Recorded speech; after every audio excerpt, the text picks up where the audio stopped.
So you want to use real estate to make some passive income. I think that's a very smart move. Let's get into it.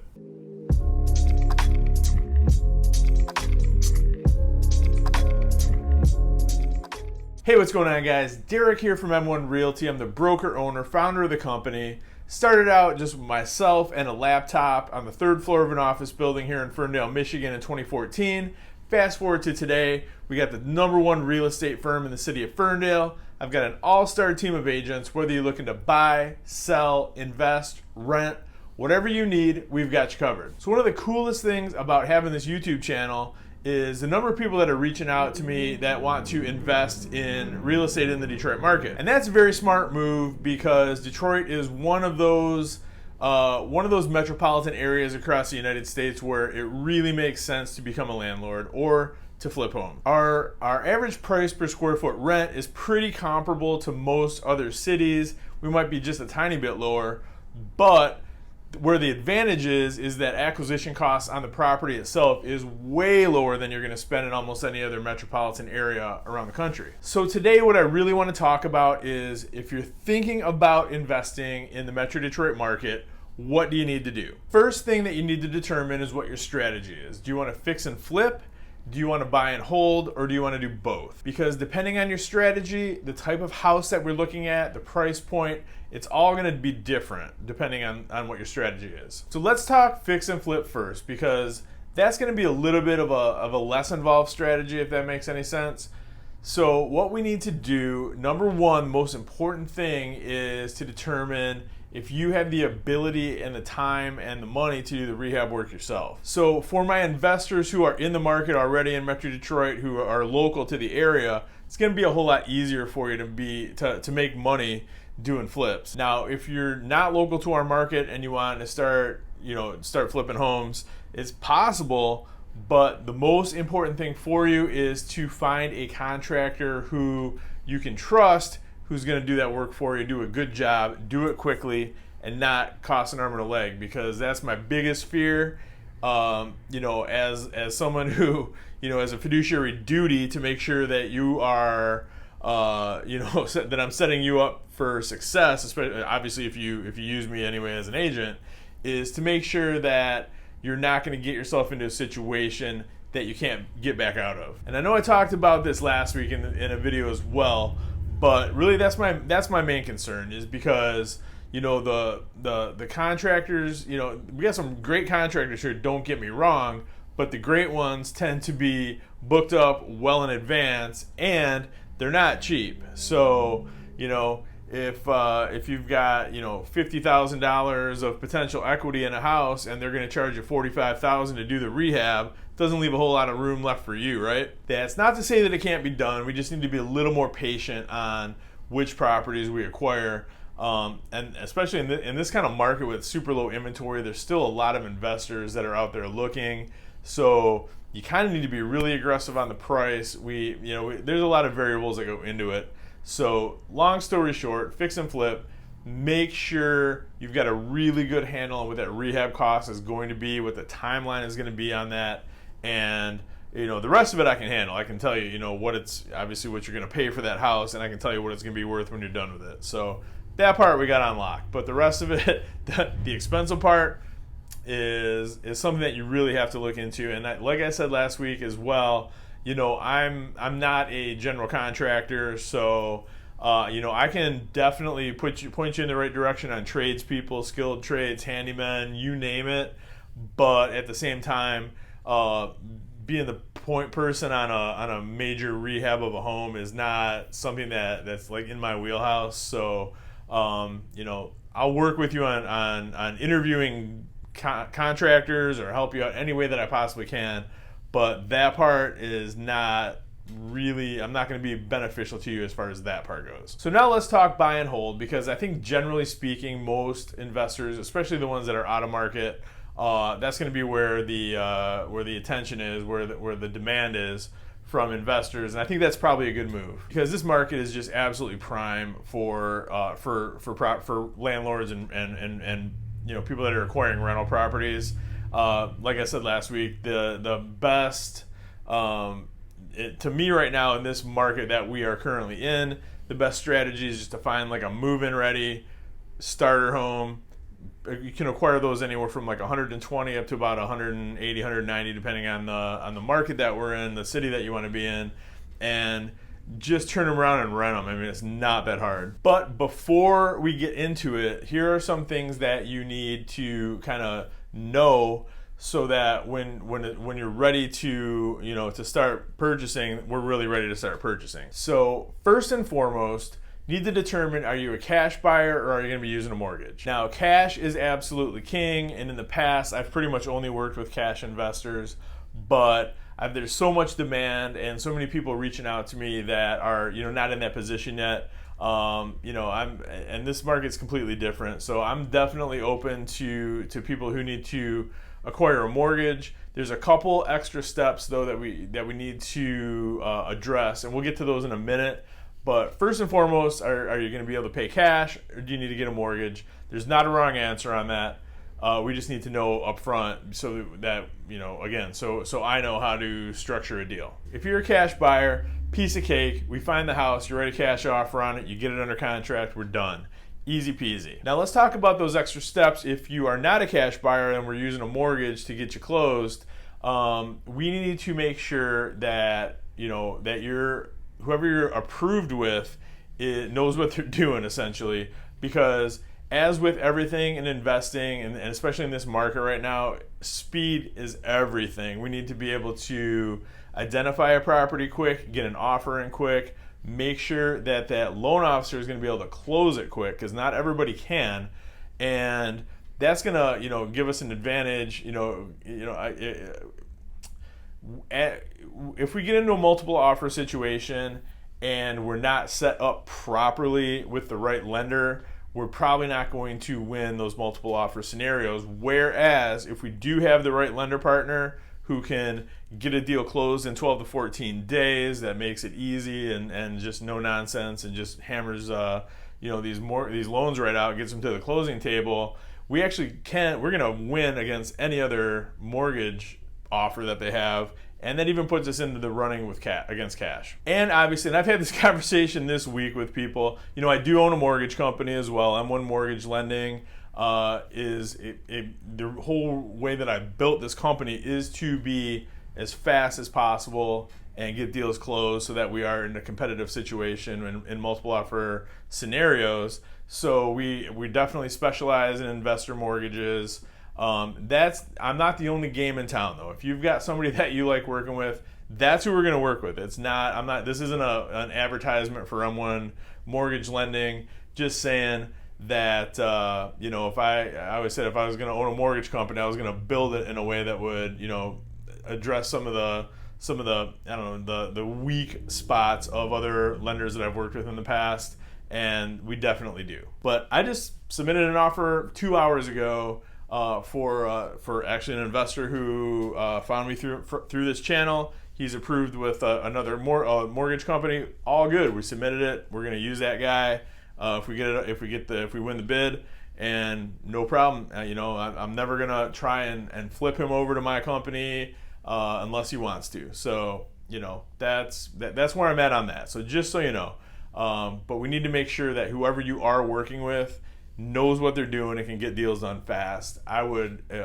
if I was you and I'm interviewing lender partners out there, it seems like anybody that runs their deals through United Wholesale Mortgage gets them closed fast. Like I know United's operation. I'm very familiar with it. They're just the best in the business at getting deals turned around quickly. So I would highly recommend that you make sure that you're talking to somebody who brokers through them, and maybe that's not the best option when it comes down to it for your specific details financially or whatever, and that's fine. But the more deals we can send through them, better off we're going to be. Now we got your deal under contract. Congratulations. Let's get a tenant in there now. So how do we do that? Not every house is going to be 100% move-in ready. So, some of the ones that need a little bit of work are going to be cheaper. So that might be the ones that we want to target. But what you need to do is have a rehab budget in mind and have cash on hand, because that's something that we can't really finance.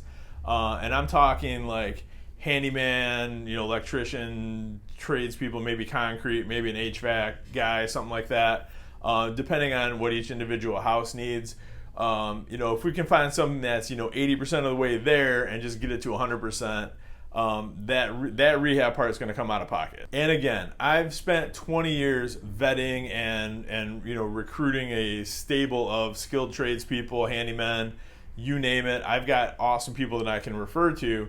Like I said, it's just I'm not equipped to do like a full-on down to the studs rehab of a house. But that's not what we're talking about here. This is just like, hey, maybe this needs a little bit of work, a little bit of TLC to get it to where it's going to shine and people are going to want to rent it.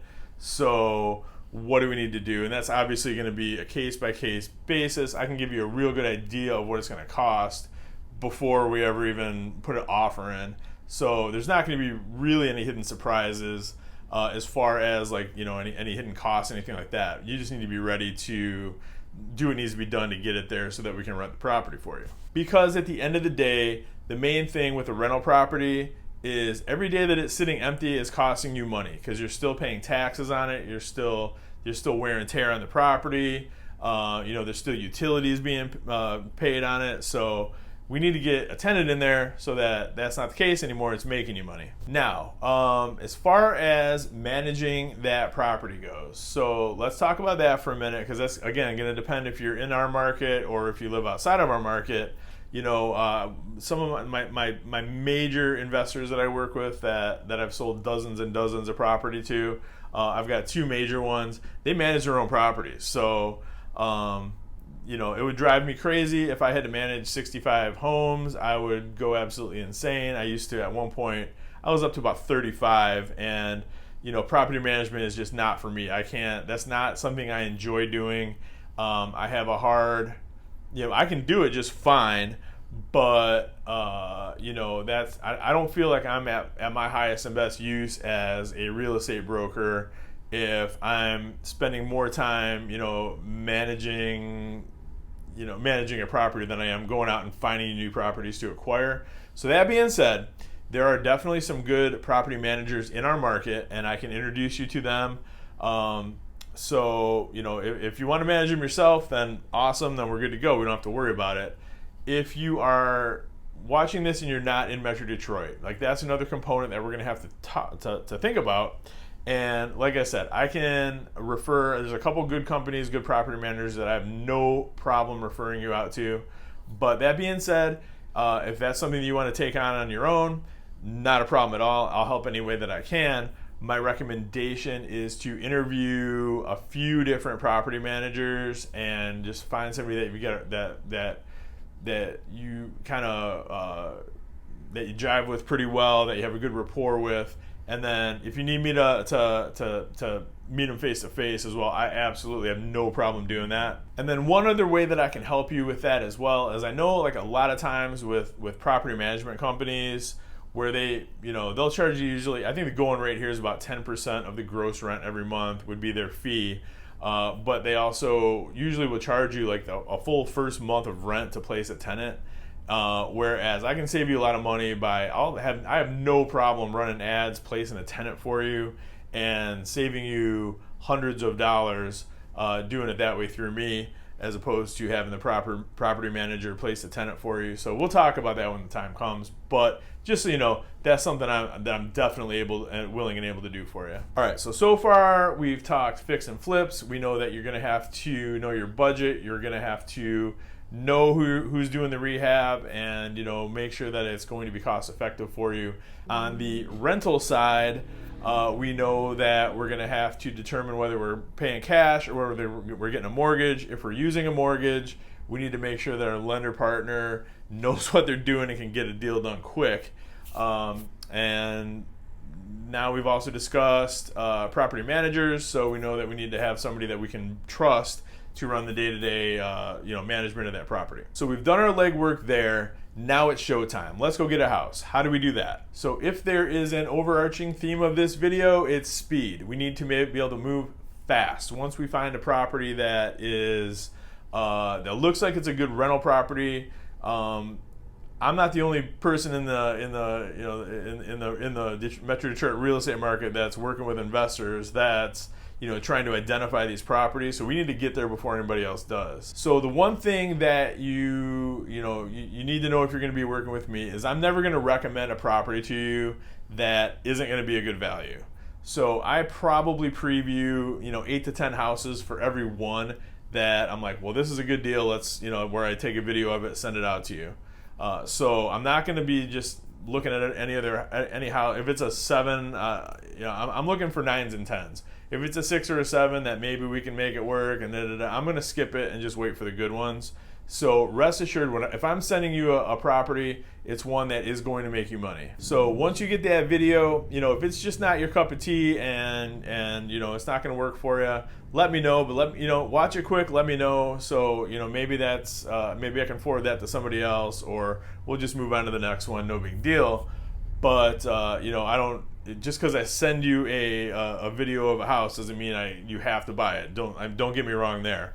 I only want to. I'll never, try and talk you into a house that you're kind of on the fence on. But if I send you something that you think might work, let's write an offer. Let's get it under contract. We're gonna build in an inspection contingency period to where we'll really do our due diligence. And if it's not gonna work at the end of the day, then no harm, no foul. But at least we had it under contract and gave ourselves the ability to kind of do a little bit more homework and determine that, rather than wait an extra day and then it's just gone, because that one that's gone now might be a slam dunk. And again, in this market, anything that's a screaming hot deal is probably gonna get to multiple offers. So we have to be ready to go maybe a little bit above and over and above the asking price. It is what it is. We'll discuss that strategy one-on-one. I'm never gonna try and make you do anything you're not comfortable with. I know the investor clients that I work with. I know what their buying habits are. Every individual is different, and I'll make sure that we're putting together a strategy that's going to be along the lines of what works for you. So you can rest assured that we're going to kind of just accommodate what you're looking for. And I know it's like kind of the trendy move right now to waive the inspection contingency on these houses, and that's great for some people. I will never ever be the one to recommend that. If you don't care and you say just waive the inspection, we're going for it, that's what we're going to do. I work for you. But I'm never going to be the one to say, hey, we might need to just like waive the inspection on this. There's a million ways that can backfire on us, and we're better off just waiting. And if we got to lose 10 houses to get the 11th one, and the 11th one's going to be a slam dunk, so be it. That's a bit of an exaggeration. I don't think we're going to lose out on 10 to get one, but I'll never ever say you should just waive the inspection just to get the house. That's not something that's philosophically, I got a million problems with that. So we will have an inspection contingency. Now we might be able to shorten that down. It's not going to be a standard here is probably about like a 7-day inspection period. We can probably, if it's going to be the difference between getting the house and not getting the house, we can probably shorten that down to 2 or 3 days. But at least we have that couple days to just like really dig into it and make sure that the house isn't going to be a total money pit.